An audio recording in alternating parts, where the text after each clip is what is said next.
Does Voice of Jane know about the camera that was sent to me by Jane Revel? What was the camera company name and what type of camera was it?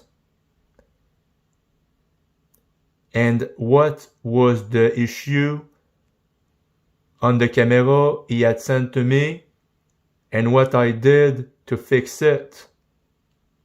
Can you answer that? Got to look over the archives. Can you find it? So Jonathan, you wanted to know if I knew the name of the camera company and what kind of camera it was that I'd sent to you when the microphone on your other camera wasn't working and you were having to type everything out on the screen so that everybody had to read it. I remember what it was. It was a small silver-colored Sony CyberShot. So to answer your question, Jonathan, the camera company was Sony, and the type of camera it was a CyberShot. But as far as what started going wrong with it, like you ask, I mean, it could have been a plethora of things. It was an old camera to begin with, and I hadn't used it in a long time. I'm sure it probably had an issue or two about it, but what I remember you saying about it was that the eye of the lens was starting to close on its own, or the shutter wasn't opening completely, or something to that effect. But as far as what you said you did about it, I mean, I don't remember. I do, however, remember telling you that you could run over it with your car if you wanted to and put it out of its misery. And that was long before I knew about how you actually enjoy running over things that don't work for you anymore. First it was the camera, then it was Robert Kelly. I mean, what are the odds of that happening? Does Voice of Jane know about the camera that was sent to me by Jane Revel? What was the camera company name and what type of camera was it? And what was the issue on the camera he had sent to me and what I did to fix it? Can you answer that? So there you go, Jonathan. You asked me to do something for you, and I did what you asked. So in the same measure, I think that it's only fair that you do something for me now. I mean, you're okay with that, aren't you, Jonathan? I mean, it's only fair, right?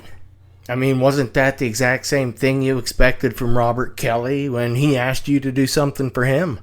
Because if you remember correctly, it was right after you finished what it was that you said he asked you to do. That's when you laid your demands of him directly at his feet and then ordered his compliance. Or else you're just going to run over him with your car and kill him yourself. So isn't this the same kind of scenario that landed Robert Kelly on your curse list, Jonathan? I mean, shouldn't you be a little apprehensive about this? Because I'm about to do the very same thing that you did to Robert Kelly. And I'm going to cash in my favor that you owe me for what I did for you. Getting you that information that you asked for. And what I'm asking from you in return would be that you would go to the courthouse where all the court transcripts that related to your 7-year trial, to where they're all located, and then you order a hard copy of all those transcripts so that everybody can see for themselves what was said in the courtroom during that period. And I know that you're going to make it sound like 7 years worth of transcripts is way too much to ask, but it really isn't. I'm very aware of the court process and how slow everything goes. So in those 7 years that you said you were on trial, Jonathan, you probably made less than 10 trips in total to the courthouse? And probably out of those 10 trips, I bet there were no more than 3 instances where transcripts of what was being said were even written. So I'm really not asking for much at all, Jonathan. At least no more than what you asked from Robert Kelly before you committed yourself to running him down with a car for failure to comply. But I guess you're lucky in a way, because I'm not going to be able to retaliate and put any of these plagues and curses back on you if you don't come through with the documents. And that's because I'm just a nobody, Jonathan. Never claimed to be anybody, and I never will claim to be anybody. And I don't have that end-time gift of being able to hand out plagues to whomever I please, for whatever reason I please. Because as I recall, you said that that was just something that the 2 end-time witnesses would be doing. And you claim that those two witnesses would be you and Kelly Barr, right? And you're not about to do anything bad to yourself, Jonathan, if you don't comply with what I'm requesting. So that would only leave Kelly Barr then. So what do you think, Kelly? What should the curse be on Jonathan if he fails to do what I'm asking of him? And don't forget, Robert Kelly failed to do what Jonathan requested of him, and he was sentenced to death by means of a joyful vehicular homicide. But what do you think it should be, Kelly? The penalty for non-compliance. What should it be in Jonathan's case?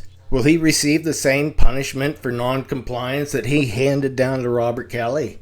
You know, when Robert didn't do what Jonathan told him to do?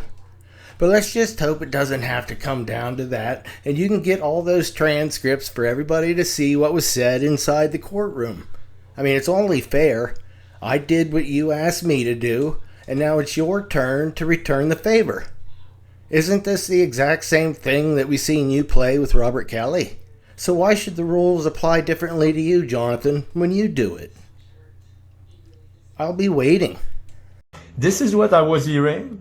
John Quinton was talking in some of his videos that he has bugs. So that was John Wise's demise prediction.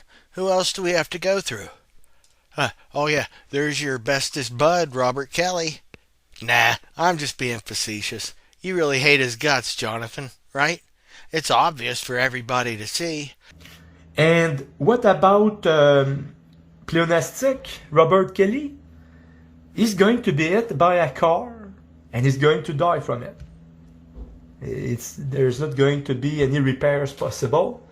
Well, if God gave him permission and he sent this lying spirit, why would he be hit by a car? Well, the reason for it is not because of what he did already, but what he didn't do. Because when he asked me to do something for him, I did it. And after that, I said, to be fair, this is what I want you to do for me. And it didn't. And if it did, why nobody's telling me about it? And what's your joyous prediction for old Robert's death? Why, it's getting hit by a car, and he's going to succumb to all his injuries. But just to make sure that everybody sees just how joyous your channels become, Jonathan, we get to watch your joyous desire to get your driver's license back, all so that you can go drive over 'em yourself. And you say all this joy is being told to you by Jesus, the same Jesus that says you're supposed to love your enemies. So Robert Kelly's going to be hit by a car. And if I knew where he is, maybe I would go into the trouble to get back my license driving just to find him and run over him.